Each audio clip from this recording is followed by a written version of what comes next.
Hi, welcome to AI Story World. Come with me.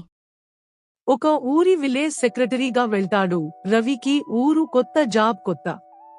అద్దె ఇంటి కోసం చూస్తాడు. ఒక ఇల్లు దొరుకుతుంది. కొంచెం ఊరికి దూరంగా ఉంది. తనకి ప్రశాంతంగా ఉంటుందని తీసుకుంటాడు. ఆ ఇల్లు తనకి బాగా నచ్చింది.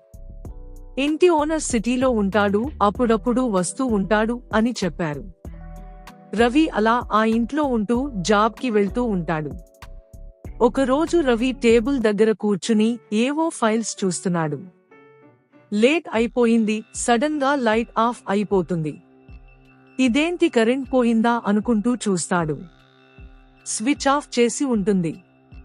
పాత ఇల్లు కదా, అలాగే అవుతాయి స్విచ్లు అనుకుంటూ స్విచ్ వేసి మళ్లీ తన వర్క్ చేసుకుంటున్నాడు. మళ్లీ ఆఫ్ అవుతుంది. మార్నింగ్ స్విచ్ చూడాలి, రిపేర్ చేయాలి అని ఇక పడుకుంటాడు.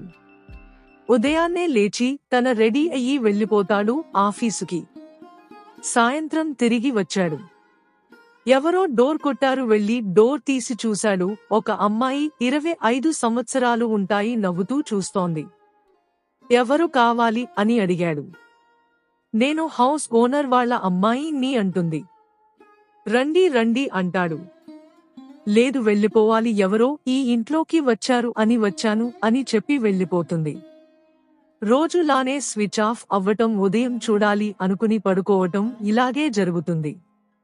ఒకరోజు హౌస్ ఓనర్ వచ్చాడు.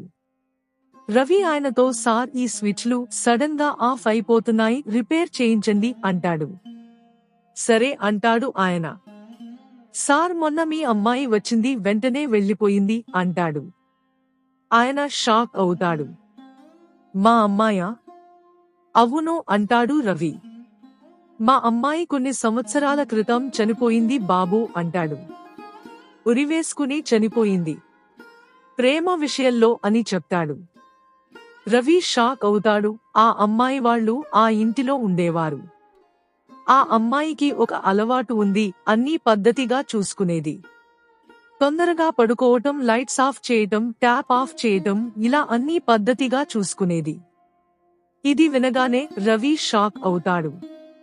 అంటే రోజూ లేట్ అయినప్పుడు లైట్ ఆఫ్ చేస్తోంది ఆ అమ్మాయి. అంతే, ఆ రోజు రవి తొందరగా వర్క్ పూర్తి చేసుకుని లైట్ ఆఫ్ చేసి పడుకుంటున్నాడు. తొందరలోనే హౌస్ షిఫ్ట్ అవ్వాలి అనుకుంటూ